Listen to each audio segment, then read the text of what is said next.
Lettuce orbit Earth. A new form of life takes root on the International Space Station. Presented by Science at NASA. It's spring, and all around the Northern Hemisphere, gardeners are planting seeds, tilling soil, and watering crops. Imagine a gardener's surprise, however, if water from the hose, instead of hitting the soil and sinking in, floated up to the sky. Or if the soil itself rose up from the ground and fled the garden. That's exactly the kind of dilemma astronauts aboard the International Space Station have faced for years. Without gravity, how do you make your garden grow? The situation is even more confusing for plants. In a weightless environment, up and down has no meaning, so roots grow in odd, chaotic directions. Shoots that emerge from the soil in search of the sun find instead a cold, metallic lamp that never rises or sets. And needless to say, it never rains inside the space station. On April 18th, SpaceX's Falcon rocket, carrying the Dragon cargo spacecraft, blasted off from Cape Canaveral in Florida with a possible solution to these problems. "We call it Veggie," says Joya Massa of NASA's Kennedy Space Center. It's a plant growth chamber designed to make gardens thrive in weightlessness.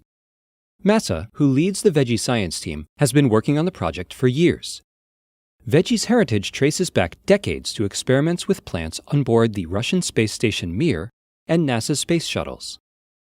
In all that time, NASA astronauts have never tasted homegrown food in space, but that could soon change. "Our first crop will be a variety of lettuce called outrageous," says Massa. It is delicious. Veggie solves the problems of weightlessness using plant pillows. Basically, these are bags of, quote, space dirt and slow-release fertilizer, explains Trent Smith, the Veggie project manager at Kennedy. Wicks inserted into the bag draw water into the soil where it cannot float away. In addition to guiding water, the wicks act as a kind of gardening stake. "The wicks are where we glue the seeds," continues Massa. "We have to be very careful to orient the seeds so that roots grow down into the soil and shoots pop out of the bag. When the shoots emerge, they find an array of LEDs shining overhead, providing light for photosynthesis and a sense of direction to keep the shoots moving up. The bellows-like walls of the chamber allow it to expand to make more room for the growing crop." Pictures of Veggie often show the chamber flooded with a mixture of red and blue light. That's the color of light plants use most for photosynthesis. "We're just giving them what they want," says Smith. "Under a purplish light, plants appear gray and unappetizing. Who wants to look at that?" asks Massa. Astronaut gardeners can switch on green LEDs as well.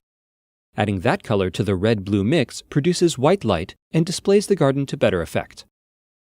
The appearance of the garden is important because, as Massa points out, gardening has psychological as well as nutritional benefits. Compared to Earth, spaceships are a relatively lifeless environment, cold, metallic, and sterile. Plants allow astronauts to form a connection to living things, she says. There could be a huge psychological benefit.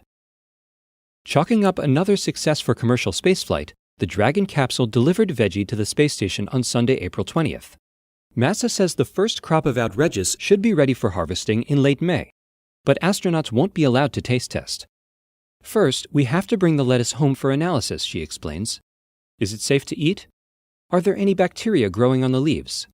These are some of the questions we'll be looking at. If everything checks out, future crops may be eaten." Salad, anyone? For more delicious news from Earth orbit and beyond, visit science.nasa.gov.